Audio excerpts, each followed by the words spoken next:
నమస్కారం. న్యూస్ మంత్ర ప్రేక్షకులకు స్వాగతం.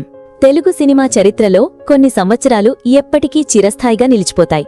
అందులోనూ 2000 సంవత్సరం సమ్మర్ రేస్ అంటే అది కేవలం సినిమాల రిలీజ్ మాత్రమే కాదు, ఇద్దరు కాబోయే సూపర్ స్టార్ల మధ్య జరిగిన అసలైన బాక్సాఫీస్ సమరం. ఒక పక్క పవర్ స్టార్ పవన్ కళ్యాణ్, మరో పక్క టాలీవుడ్ ప్రిన్స్ మహేష్ బాబు.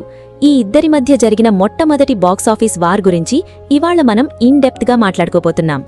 అప్పట్లో అసలు థియేటర్ల దగ్గర వాతావరణం ఎలా ఉండేదో తెలుసా? ఆ వేడి, ఆ మాస్ హంగామా, ఫ్యాన్స్ మధ్య ఉండే ఆ కాంపిటీషన్ వర్ణనాతీతం. ఆ రోజుల్లో టాలీవుడ్ మొత్తం ఈ ఇద్దరు కుర్ర హీరోల వైపే చూస్తోంది. పవన్ కళ్యాణ్ అప్పటికే తమ్ముడు సినిమాతో ఒక సెన్సేషన్ క్రియేట్ చేసి యూత్ ఐకాన్గా మారిపోయారు.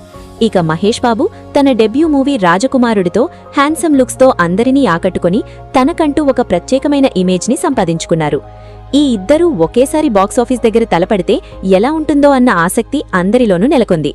సరిగ్గా వారం రోజుల వ్యవధిలో యువరాజు మరియు బద్రీ సినిమాలు థియేటర్లలోకి వచ్చి సందడి చేశాయి.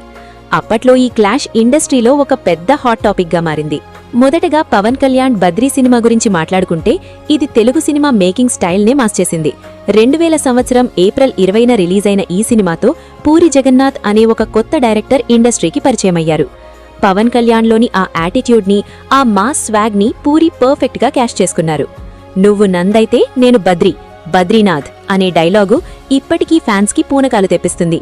అప్పట్లో పవన్ కళ్యాణ్ మేనరిజమ్స్, ఆ డ్రెస్సింగ్ స్టైల్ ఒక బిగ్గెస్ట్ ట్రెండ్ సెటర్గా మారాయి. రమణగోగుల అందించిన మ్యూజిక్ ఒక రేంజ్లో హిట్ అయింది. ప్రతి పాట ఒక ఊపేసింది. ఈ సినిమా దాదాపు 12 నుండి 15 కోట్ల షేర్ వసూలు చేసి ఆ టైంలో బాక్సాఫీస్ని షేక్ చేసింది. దాదాపు 42 సెంటర్లలో 100 రోజులు ఆడి పవన్ కళ్యాణ్ స్టామినాని ప్రపంచానికి చాటి చెప్పింది. ఈ సినిమా తెచ్చిన ప్రాఫిట్స్తో డిస్ట్రిబ్యూటర్లు అందరూ భారీ లాభాలు గడించారు. నిజానికి బద్రీ సినిమా పవన్ కళ్యాణ్ని ఒక మాస్ గాడ్గా నెక్స్ట్ లెవెల్కి తీసుకెళ్లింది. ఈ సినిమా షూటింగ్ సమయంలో పవన్ కళ్యాణ్ తన ఇన్పుట్స్ ఇవ్వడం, ముఖ్యంగా ఆ యాక్షన్ సీక్వెన్స్లలో ఆయన చూపించిన వేగం అందరినీ ఆశ్చర్యపరిచింది. ఇక దీనికంటే ఒక వారం ముందు, అంటే ఏప్రిల్ 14న యువరాజు సినిమాతో మహేష్ బాబు పలకరించారు.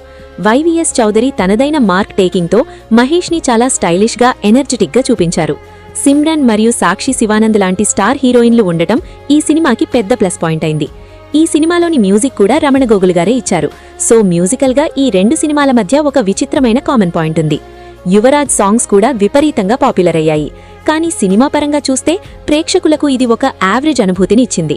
మహేష్ బాబు యాక్టింగ్ మరియు డాన్సులు అదరగొట్టినా కథలో ఉన్న కొన్ని లాగ్స్ వల్ల సినిమాకి మిక్స్డ్ టాక్ వచ్చింది. అయినప్పటికీ మహేష్ క్రేజ్ వల్ల ఈ సినిమా మంచి ఓపెనింగ్ సాధించింది. బాక్సాఫీస్ దగ్గర యువరాజు దాదాపు 7 నుండి 8 కోట్ల షేర్ వసూలు చేసింది.